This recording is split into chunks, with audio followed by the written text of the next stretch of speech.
В днешното видео ще си говорим за това как да мислим като милиардери.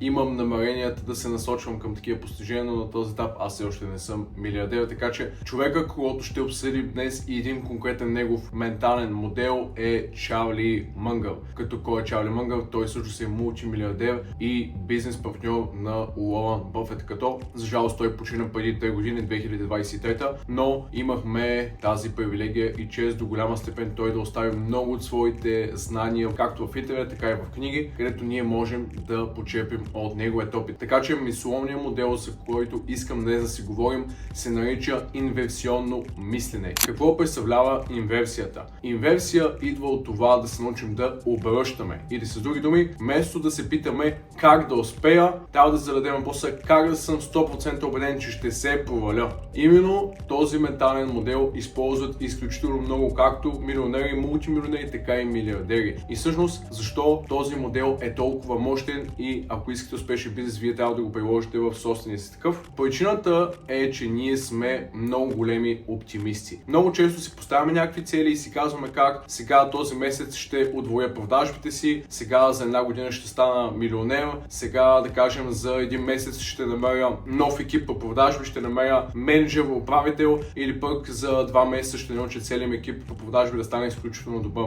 Това много рядко всъщност е истина. Вместо да се самозалогваме и да се поставяме супер високи цели, след което да не можем да ги постигаме и да се отчаиваме, задаваме си напълно обратния въпрос. Сега, коя е всяка една стъпка, която ще ме провали до това да не мога да направя, да кажем, 1 милион годишен оборот? И по този начин вие започвате да мислите много по-критично, но в този случай вие няма да бъдете изненадани по абсолютно никакъв начин, т.е. вие вече сте много по-подготвени за вашата цел. Давам ни пример, ако искам да кажем да генерирам по 1 милион годишен оборот, трябва да задам въпросите какво със сигурност ще ми попречи да не мога да изградя милионен бизнес. И тук ще започна да разсъждавам. Номер 1. Няма да търся качествен и изплатен екип от компетентни служители. Номер 2, да кажем, няма да приемам градивна критика и обратна връзка от моите ментори или пък от екипът ми. Номер 3. Няма да закупувам повече обучения, менторски програми, книги или някакъв тип ментори, за да мога да ставам по-добър и по-добър.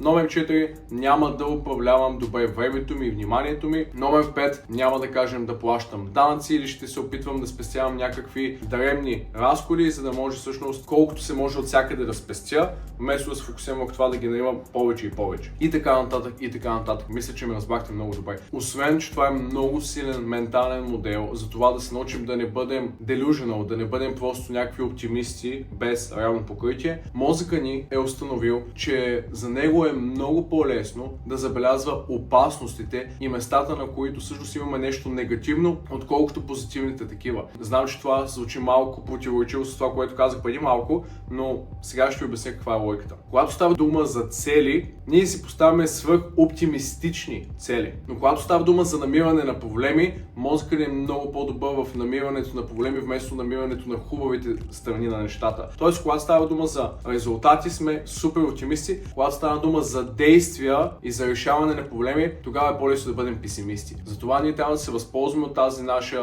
човешка природа, буквално, защото това е именно това. Търсим винаги лошото, за да може да се защитим от него. Просто по този начин сме изградени ние като човешки същества. И това, което трябва да направим, е да видим всяко едно действие, всяка една система, всеки един процес, къде може да се счупи. Къде може да се счупи, след като открием всяка една възможна грешка, вече няма какво да ни знае. Като ви дам един конкретен пример, да кажем, основният източник на мен в моите бизнеси за генериране на доходи е създаването на вебинари. Това, което съм направил аз, е, че съм записал всяка една стъпка, където системата може да се счупи, защо би се счупила и просто сега не правим това, което може да счупи системата. Да кажем, как може системата за вебинари да се счупи? Ами, може да не вкарвам достатъчно трафик. Затова трябва много внимателно да наблюдавам методите ми за набиране на трафик и дали всеки ден работят. Те трябва да се тестват. Друг вариант, ще вкараме голям трафик, но след това те няма да се появят на самия вебинар. Това означава, че нямаме добра система за напомнения на хората да присъстват на този вебинар. Извод, изградим много стабилна, добра система, която да работи дългосрочно. Друг вариант, да кажем, може много хора да присъстват на този вебинар, но хората да не останат до края, където даваме оферта. Това означава, че самия вебинар не е ангажиращ. Но това трябва да имам конкретна структура, конкретна система, която да изгражда много ангажиращи и интересни, стойностни вебинари. И мисля, че ми разбрахте много добре идеята. Също става дума и после за продажбения процес, после същото важи и за когато клиентът купи от нас, да му дадем качествена доставка, т.е. той да бъде доволен от нашия резултат, за да може да се задържи по-дълго време при нас, а също така и да ни препоръча на други негови колеги и близки хора. И именно това е силата на инвестиционното мислене. Вместо да се чудиш постоянно какво повече и повече да правя, за да бъда успешен, ти си казваш какво по-малко да правя, колко по-малко мога да правя, за да бъда успешен. И по-скоро кои са нещата, които аз, ако направя 100%, ще се проваля. И когато всъщност разбереш кои са тези неща, не трябва да се фокусираш върху действията. Фокусирай се върху бездействията. Защо? Защото бездействието също е действие. Когато ти избереш да не си играеш на телефона, да не скролваш в социалните мрежи, да не излизаш с хора, които нямат цели и амбиции в живота, когато избереш да не пиеш алкохол или когато избереш да не ядеш тази бърза храна, когато избереш да не се разсейваш с този сериал или този филм, изборът ти да не действаш по начин, който може да ти влияе негативно, всъщност е действие, което ти влияе позитивно. Така че това беше менталният модел на Чарли Мънгър, който всъщност много, както казах, пълно мултимилионери и милиардери използват. Използвайте го, напишете си не просто един to-do list, където да пишете всяка една задача, която трябва да вършите.